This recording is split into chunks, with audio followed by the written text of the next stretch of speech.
来国内迎接2020年台中的跨年晚会，会使讲是金光闪闪。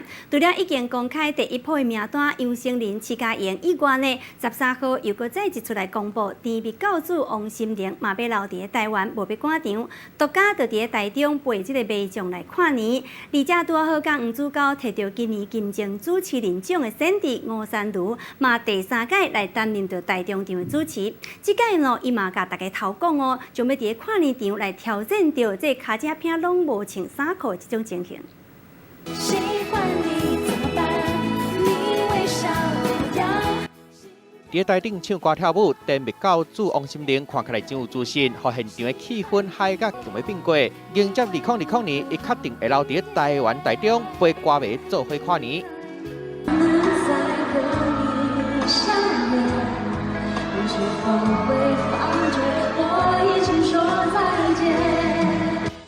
这拄无音乐演唱会澳门站的新地，今年拢伫无影巡演，不管去倒一个城市，拢会当看到台湾的歌迷去现场无条件甲支持，互伊真感动。加上台中市政府热情的邀请，互王心凌决定不爱去赶场，让5年搁一届去台中跨年表演，要甲新歌甲过去有名的歌拢唱互歌迷听。